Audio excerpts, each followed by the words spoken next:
Welcome back to another edition of NASCAR DFS Preview. I'm AustYn with the Sports Chief, and we're headed out to Darlington, South Carolina, headed towards the coast for the Cookout Southern 500. Pretty excited for this. Is the first time Cookout has ever sponsored a NASCAR Cup Series event, and they're taking over for Bojangles. Just a little marketing history there, I guess. So it's going to be the Cookout Southern 500 on Labor Day weekend. So this is a very historic NASCAR event. Glad to see that they're still going out to Darlington for the Labor Day weekend. So at least something in NASCAR staying pretty similar. This is also the first race of the Chase, the NASCAR playoffs. I keep calling it the Chase, but it's the NASCAR playoffs. So the 16 best drivers in NASCAR are racing for a championship. So this is not a cut race or anything. This is just going to be the first event that they'll run for this. So what we have to look off of, they did run Darlington twice, actually, earlier on in the season, and that was the first races back from the break. So we'll be looking at those events. For those of you who do not know, Darlington is like a 1.3-ish mile track. It's oval shaped. It's not a complete. It's not like the traditional cookie cutter oval tracks, so to speak. So like turns 1 and 2 it has progressive banking, although you only want to use that top lane there. It's a very narrow racing surface.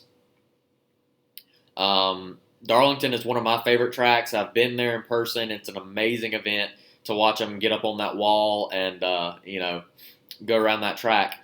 It is 367 laps, so it is more of an endurance race. There are 13 sets of tires, which are pretty amazing for this event. So you're going to see a lot of 4-tire pit stops. Well, the surface there on the coast of South Carolina eats away at the salt and stuff, just eats away at that asphalt. So the surface is really rough and a great racing surface. But anyway, we'll see what DraftKings has to offer for us here at the historic Darlington Raceway, and let's see what they've got for us here.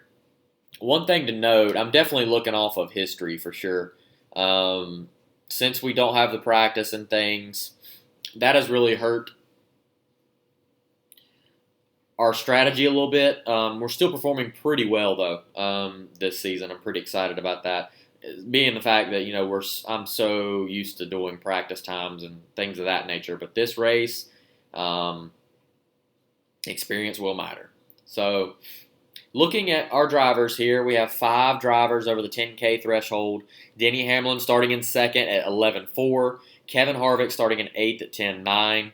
Chase Elliott on the pole he's at 10.6. He's starting on the pole, excuse me. Ryan Blaney starting in 7th at 10.3. And Kyle Busch rounding out our 10K guys, starting in 15th at 10K, 10,000. So, the first 16 starting positions are all NASCAR playoff drivers. So, as you can tell, all of these guys are up to Eric Jones, and then you skip to Truex, skip around Stenhouse, go to Kurt Busch, Keselowski, Dillon, Skip Johnson, Almirola, Boyer, Bowman, Byron, Custer to Benedetto, so they're all priced in that range. So 7-4 and up are your playoff drivers. Now, with that being said, makes it a little tougher because none of those guys qualified outside the top 16, so they're not starting lower than that. Passing is going to be a little tough, but I think if you can maneuver this track in general, you're going to be able to pass people.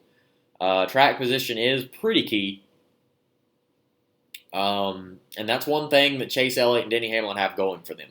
Now, while looking at my drivers and my choices here, Denny Hamlin seems to me like a no-brainer.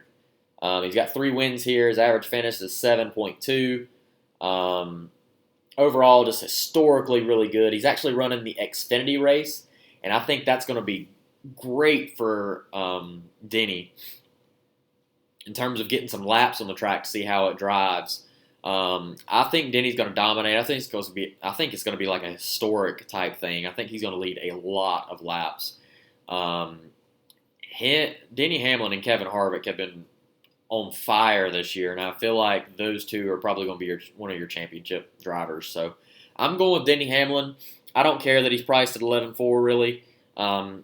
This is one of my favorite weeks, actually, in terms of pricing. It was very difficult. It was a little stressful, but, I find enjoyment in that. You kind of try to pick out the best value, so to speak. So with Denny Hamlin picking him, I obviously think he's going to lead over 100 and some laps, 150 plus, in my opinion. I think he'll win the race, and that alone is amazing in point value. So I'm going with Denny Hamlin. That gives us $7,700 on average. Kyle Busch is starting in an attractive spot at 15th, so that's one thing you can consider. But my dominating driver will be Denny Hamlin in this lineup. Scrolling down, you see Eric Jones starting in 30th. Boy, DraftKings really decided to price him really high at 9.6. And rightfully so. Eric Jones, just to give you a little backdrop on him, his average finish here at Darlington is 5th. Yeah, 5th. And he started 5 races. It's not a really, really small sample size. And he has won the Southern 500 before. He's also racing for a ride, so that's one thing to note. I thought Ricky Stenhouse was priced a little crazy, but he's also not a terrible option if you want to go with some of the higher-priced drivers with a stack, and you can get Ricky in there. Ricky may get a top 15. Historically, he's not very good here. I think his average finish is like 20. It's 25th or above. He's not very good here. So yeah, that's one thing to consider. Jimmy Johnson is starting in a really good spot. He's at 8.4, a little higher than I would like. For me to pick Jimmy there, I think he would have to be in the 26 or 7 range, but 22nd is a pretty good spot. He's priced a little high, though. Almirola, 10th. That's 8.3. Boyer, 9th there. So that'll be interesting to see where they round up. But here's 2 drivers that it was like immediate when I saw these guys. And Ryan Newman and Tyler Reddick. So Ryan Newman starting in 31st. I don't know that he started higher than that in a very long time. He was 28th at one point. So, yeah, 28th. And Ryan Newman, his average finish here is 12.7. So this is one of his better performing tracks. I don't believe he's ever won here, but he did finish inside the top 20 in both starts earlier on this season.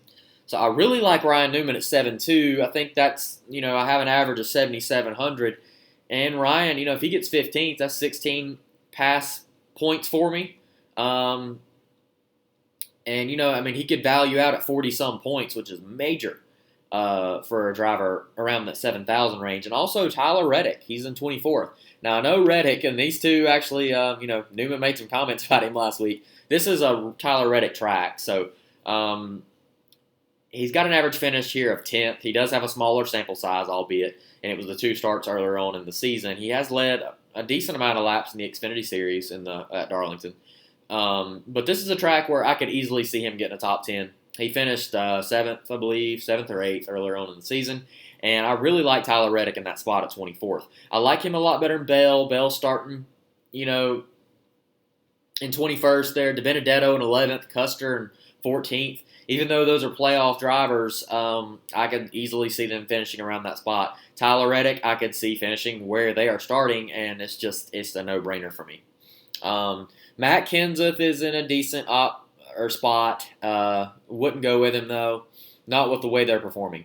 Chip Ganassi Racing is not performing all that great here lately, so that's one thing to note. Now, here's where I really struggled. So I had 3 drivers really nailed down.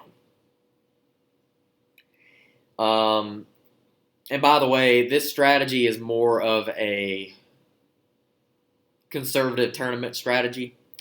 I wouldn't call it a cash game because it's not that conservative. It's more of like a 53% conservative. It's just a little above the edge. Or a little above the 50% range. So, with that being said, I'm pretty aggressive picking Denny. And I know I've got to, pinch pennies other places. So, looking at the drivers below here, I think you really have to cut it off at J.J. Yaley. So, J.J. Yaley's driving the 27 car. That car has finished inside the top 30 before here. I believe Greg Alding put it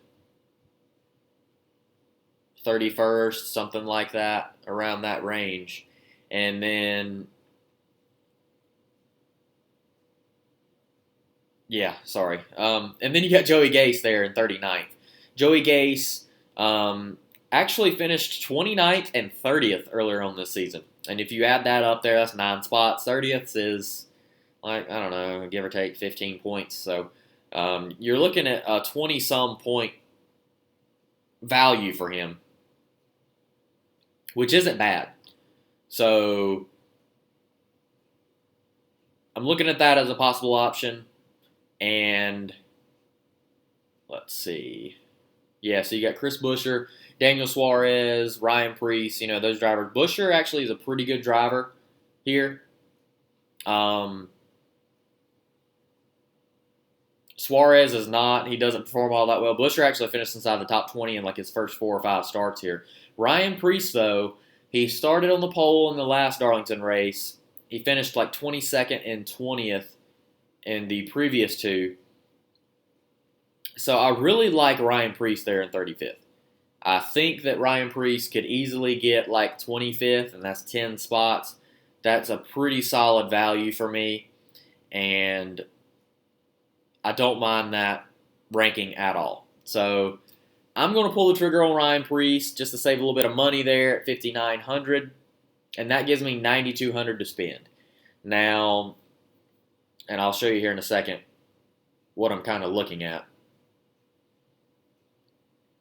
So let's see here. Let's scroll back up to the top.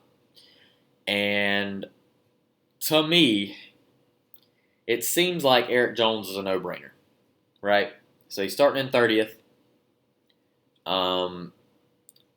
He'll be very chalky. I understand that. I think Preece will be as well. I'm hoping I'm not picking like one of the more common lineups, but I think Eric Jones is easily going to return you that 9,600 value. In my opinion, I think he'll finish around 8th or so. I think he's out for something to prove. He's racing for a ride. If he wants to stay in the Cup Series, if he wins this race, that'll help his case. But I really like Eric Jones in that spot in 30th, and this is one of his tracks. So I also have Denny Hamlin, so I've got 2 Joe Gibbs drivers. I've got a Hendrick Engines guy and Ryan Preece, even though it's the second tier. Tyler Reddick with the RCR car, and then Ryan Newman with Roush. So, and I'm going to round out my lineup with Brad Keselowski. So Brad Keselowski has an average finish of 10th here. He's won before, and one of the interesting facts that I found about Brad, and this made my decision a little easier, he's led in the last 8 starts here at Darlington. Yes, that's right, in the last 8. So if Denny decides to take a break from the lead a little bit, I think Brad would be a very good choice to pick. Be like, hey, he's probably going to finish right there. So, yeah, I like Brad in that spot. So let me just show you some things here. So with my top 3 there, I think Kyle Busch is an interesting option, right? And I think that if you went like Joey Gase, that would even give you enough money to get like Kurt Busch. But I don't know that Chip Ganassi has really got it going on right now. And you really have to think that Kyle's going to finish like 2nd, right? Let's see here. And you could go with, let's say, Ross Chastain at 5,600. That gives you 9,400 to spend. And you could go with like Martin Truex Jr. And you could pick a Ricky Stenhouse or go Brad as well. But then again, you're picking 3 drivers that are fit, right there at the top. Which that's not bad. That's not a bad option. That would be another tournament option you could go with. But that's not what we're going with here today. So you got Denny Hamlin at 11.4 is what we're going with. I think he leads easily over 100 laps. We're also going with Eric Jones, starting in that 30th spot, 9,600, maybe pretty chalky. But I'm going to tell you, all of these drivers, Logano, Kyle, Blaney, Harvick, all of these drivers are in pretty good spots, and I could easily see them if you're in the playoffs right now, you could win the race. So, yeah, I don't think you can go wrong picking those drivers at all. And then we're going to go with Brad Keselowski. So, those are my 3 drivers. Eric Jones, to me, if Truex was to even win the race, that'd be 5 points. I think he could lead probably around 50 so laps is what I would predict. The output is still not there for me. I think Eric Jones is just going to pass too many cars, and he could win the race. He's won here before. So anyway, Ryan Newman at 7,200, Tyler Reddick at 7,000. And then rounding out our lineup here would be Ryan Preece. So definitely going for the finishing ahead, so to speak. So there you have it, folks. That is the Sports Chiefs lineup. So yeah, definitely going for positions. Definitely going for Denny Hamlin to dominate the race. I think it's going to be. I will say this. I do believe my lineup is going to be more of the chalky version. I don't know that many people pick Ryan Preece. I think that picking Eric Jones and Preece, I'm going for a lot of potential points there. And if my prediction comes true that Denny Hamlin leads most of the laps, or even if Brad does and Denny finishes second and leads, 50-some laps, that still gives me a good cushion for a good result. So yeah, that's what we're going with, folks. I think you could spend hours looking at what DraftKings gave us this week. It's that fun. It's amazing. So, anyway, that's the lineup we're rolling out for the Cookout Southern 500. If you like what you see here, follow us on Twitter at TheSportsChief. Go check us out on www.thesportschief.com and also on Instagram as well. But best of luck to you. We got the Xfinity race on Saturday and the truck race right before the Cup race. So, actually, hey, Trevor Bayne is running the Truck Series race. How cool is that? And David Reagan. Really excited to see Trevor back in a truck. But yeah, so folks, best of luck to you, the Cookout Southern 500, and have a great weekend, Labor Day weekend.